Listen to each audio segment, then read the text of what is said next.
चुनाव 7वें और अंतिम चरण में है, आखिरी चरण में है।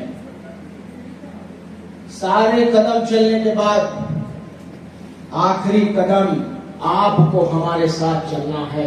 अब आप हमें बताइए कि इस आखिरी कदम में आप हमारे साथ कंधे से कंधा मिलाकर चलेंगे, दोनों हाथ उठाकर। यहां सवाल सिर्फ वोट डालने का नहीं है, आप सब जिम्मेदार बैठे हैं। वोट डालना तो है ही, वोट डालने के साथ साथ चट्टी चौराहों पर बात करना, गांव मोहल्लों में चर्चा करना, वोट डलवाना, ये भी हमारा और आपका से दायित्व है। मुकदमों की वजह से बड़े भाई की पैरवी कर रहा था, मैं यहां सक्रिय रूप से मौजूद नहीं था। आज नामांकन हो गया और जिस दिन तारीख नहीं रहेगी उस दिन इसी गाजीपुर की सरजमीन पर रहूंगा, आपके बीच रहूंगा। मोहतरम बुजुर्गों, भाइयों, माओ और बहनों जो बड़ी संख्या में यहाँ हैं, हम पे बहुत बड़ा गम का पहाड़ टूटा, लेकिन उस हाल में भी मैंने अपना संयम नहीं खोया। आप इस सब के, इस बात के आप सब गवाह हो। जिन परिस्थितियों में मेरे पिता की हत्या की गई, मैं उसे मौत नहीं कहता हूं, वो स्वाभाविक मौत नहीं थी, वो सुनियोजित हत्या थी। उसके बावजूद जो अपार जन समर्थन, स्नेह, प्यार उनकी तदफीन के समय दिखाई पड़ा, तो उसने सरकार की आंखें खोल दी। इन्होंने सोचा था इस साजिश को अंजाम देकर कहीं ना कहीं इसका लाभ, इसका फायदा हम चुनाव में लेंगे, लेकिन वो टोटल बैकफायर किया। और गाजीपुर में ही नहीं, पूर्वांचल के सारे जनपदों में 50,000, 1 लाख, 1.5 लाख वोट तक का भारतीय जनता पार्टी को नुकसान हुआ। हमारी छवि वो नहीं है जो यहाँ कुछ मीडिया के भाई हमारे या नेशनल मीडिया के या गोदी मीडिया के लोग दिखाते हैं। हमने धर्म और जात के नाम पे कभी राजनीति नहीं की है, हमारे पूर्वजों ने राजनीति नहीं की है।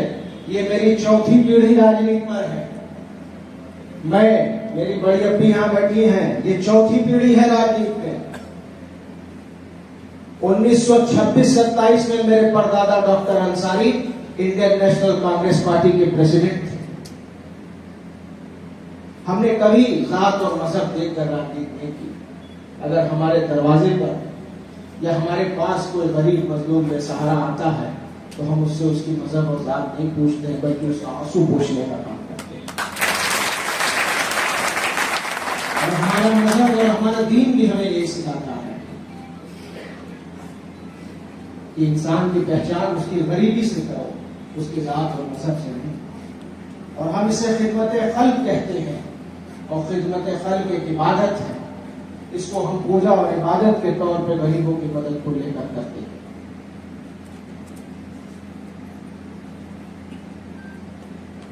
आज ये कहते हैं आजादी का अमृत महोत्सव है।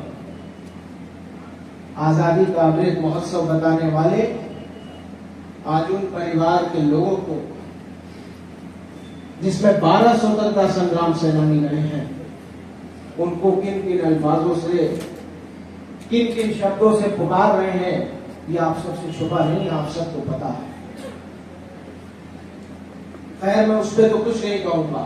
ईश्वर उनको सद्बुद्धि दे, ईश्वर उन्हें अकल दे और हिदायत दे, मैं यही दुआ करता हूं। लेकिन मैं ये जरूर कहना चाहता हूं कि वो वक्त था जब ये देश गुलामी की जंजीरों में बंधा हुआ था। तब मेरे परमाना और परदादा ने लड़ाई लड़ी, देश को आजाद कराया, और जब भारत आजाद हो गया तो कश्मीर की हिफाजत और सरहद की हिफाजत के लिए अगर अपने खून का भी बलिदान देना पड़ा तो ब्रिगेडियर उस्मान पीछे नहीं हटे। कहां से मिटाओगे आप इस इतिहास को? आपके घर खानदान में आपकी 7 पीढ़ी में अगर किसी ने छोटी उंगली का नाखून भी कटाया हो देश के नाम पर, तो वही बताओ। आप हमें कहते हो आतंकवादी, आप हमें कहते हो भूमाफिया, आप हमें कहते हो गुंडा और अपराधी, आप मुकदमे तो गिना देते हो, ये नहीं बताते हो कि कितने मुकदमों में वो बरी हो चुके हैं। 65